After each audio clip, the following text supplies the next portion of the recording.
Hello, my name is Anita Gibson, and I'm an educational strategist, and I'm really excited to be here with you today. When I was a little girl, one of the things I loved to do was hang out with my dad on Saturday afternoons and watch Westerns. I know that sounds kind of funny, but my dad was a black cowboy, and he was cool. He had the hat, and he had the tie, and he also had the boots, and he had that bad fringe coat. Oh, just loved it. In fact, I have that fringe coat now. But we would sit on the couch and we would watch those Westerns. I remember Clint Eastwood and just all John Wayne, and I know that means nothing to some of you, but back in the day, those were like the cool guys, and so we would watch together. I remember this one particular Western that for some reason really caught my attention. I think it was called Gunfight at the OK Corral. I think that was the name of it. And in this movie, there were these bad guys that were coming to town, and everybody was afraid. I mean, the sheriff was scared. He was leaving. Nobody would face them. So they let them, come into town and basically do whatever they wanted. And they were killing people, and no one would stand up. And so they're kind of like, well, what are we going to do? These guys are just taking over the whole town. But nobody wanted to face them.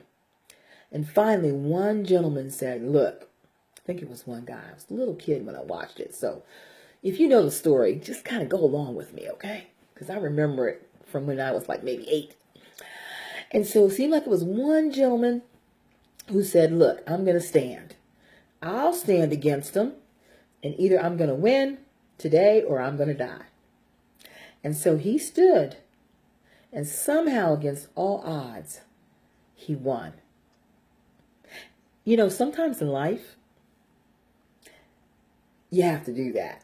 Sometimes there are things or areas that we finally just have to say, okay, I don't know how I'm going to win this thing, but I'm going to stand.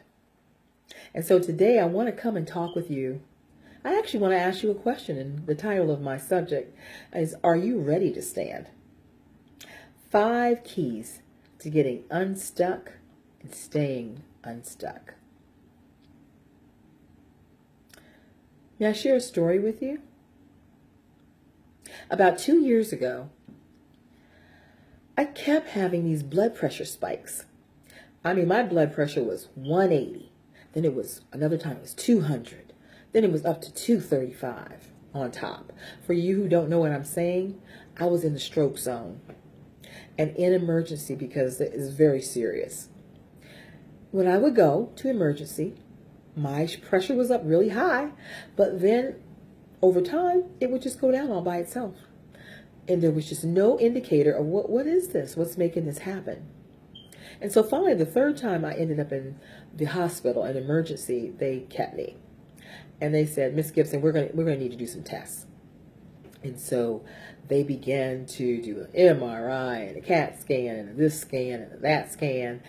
And over time, the doctor came back maybe a day later and said, walked in my room, quite nonchalantly, as a matter of fact, and said, Miss Gibson, your results are back.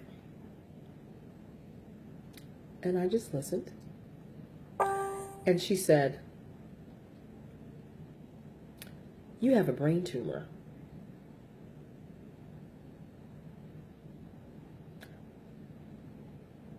What? What does a brain tumor have to do with my blood pressure spikes? What's going on? She basically said, well, we don't know if there's a correlation. We're still doing tests, but I just wanted to let you know. Do you have any questions? Well, in that moment, I was in shock. I couldn't believe my ears. And so I told her, no, not at this time. I don't have any questions. And she said, okay. And she walked out the door and left me there alone in that room. And as I lay in that bed, I began to say to myself, what is going on? Why did this happen to me? And what did I do to deserve this? And as I began to sit in that bed, I realized that I had some searching to do. And you know how when you get quiet, you have time to think? There was nobody else in there, just me. And I had to begin to ask myself some questions. And so today I'm going to use the acronym STAND to share with you these 5 keys. Because that first question was about searching. Searching to find out what was really blocking my progress as far as my health was concerned. Because I'd been playing games, really. I was 50 years old. I had high blood pressure. I had sugar diabetes. And I very rarely took my medication or checked my blood. I just put my head in the sand like an ostrich and hope for the best.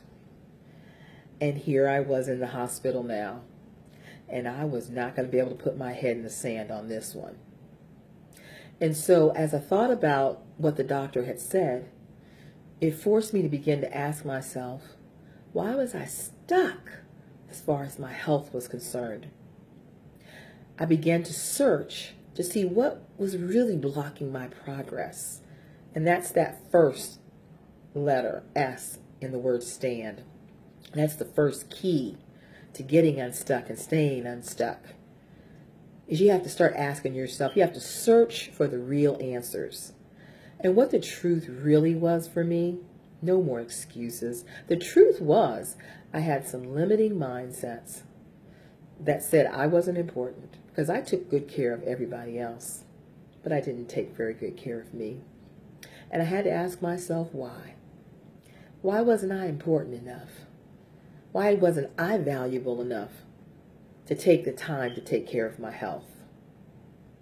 And the answers, I have to tell you, were a little scary.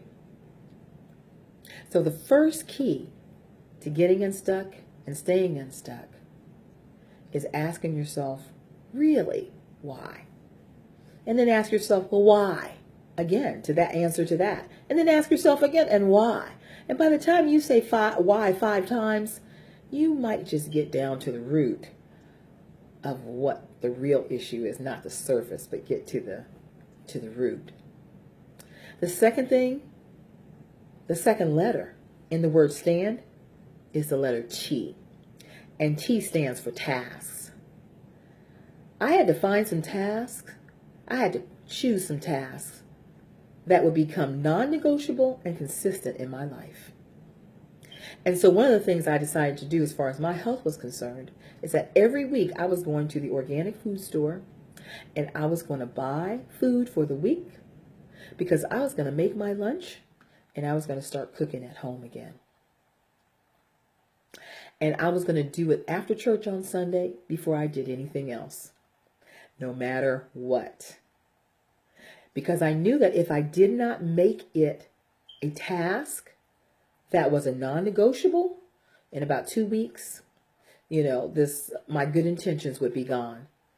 And so I don't know why, but in that moment, I knew I was going to be able to stick with it. I guess someone telling you have a brain tumor can bring you to a crisis. It can give you a wake-up call, and it certainly did for me. So the second key in getting unstuck and staying unstuck is tasks. You have to find them. They're only 1 or 2, but they have to be non-negotiable and consistent.